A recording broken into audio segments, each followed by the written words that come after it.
ಎಟ್ಟಂ ತಿಂದಂ ಬೆಟ್ಟಂ ಕಿತ್ತಿಟ್ಟಂ ಅನ್ನೋ ಗಾದೆನ ಎಲ್ಲರೂ ಕೇಳೇ ಇರ್ತೀರಾ. ಆ ಹಿಟ್ಟನ್ನ ನುಂಗೋದಿಕ್ಕೆ ಒಳ್ಳೆ ರುಚಿಯಾಗಿರೋ ಸಾಂಬಾರ್ ಬೇಕು ಅಲ್ವಾ. ನಮಸ್ಕಾರ ಎಲ್ರಿಗೂ. ನಾನಿವತ್ತು ಹೀರೆಕಾಯಿ ಮಸ್ಕಾಯಿನ ಮಾಡ್ಕೊಳ್ತಾ ಇದ್ದೀನಿ.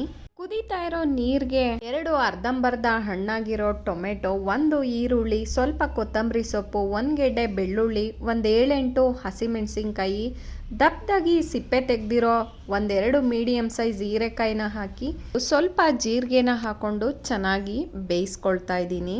ಉಪ್ಪನ್ನ ಬೇಯುವಾಗಲೇ ಬೇಕು ಅಂದರೆ ಸೇರಿಸ್ಕೊಳ್ಬೋದು. ಈ ರೀತಿ ಚೆನ್ನಾಗಿ ಬೆಂದ ನಂತರ ಇದನ್ನು ಮಸ್ಕೊಳ್ಳೋಣ.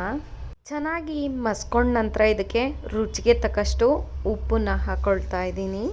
ಮಸ್ಕಾಯಿಗೆ ಒಗ್ಗರಣೆ ಕೊಟ್ಟರೆ ತುಂಬಾ ರುಚಿಯಾಗಿರುತ್ತೆ. ಸ್ವಲ್ಪ ಎಣ್ಣೆ, ಸಾಸಿವೆ, ಒಣಮೆಣಸಿನ್ಕಾಯಿ, ಕರಿಬೇವನ್ನ ಹಾಕಿ ಒಗ್ಗರಣೆನ ಕೊಟ್ಕೊಳ್ತಾ ಇದ್ದೀನಿ.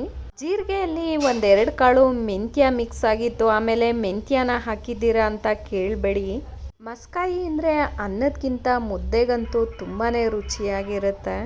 ಬಿಸಿ ಬಿಸಿ ಮುದ್ದೆ ಜೊತೆಗೆ ಖಾರವಾಗಿ ಈ ರೀತಿ ಮಸ್ಕಾಯಿ ಇದ್ದರೆ ಮುದ್ದೆನ ಮುರ್ಕೊಂಡು ಹೊರಳಿಸ್ಕೊಂಡು ನುಂಗ್ತಾ ಇದ್ರೆ ಆಹಾ ಸ್ವರ್ಗನೇ. ನೀವು ಕೂಡ ಮಾಡ್ಕೊಂಡು ತಿನ್ನಿ. ಧನ್ಯವಾದಗಳು.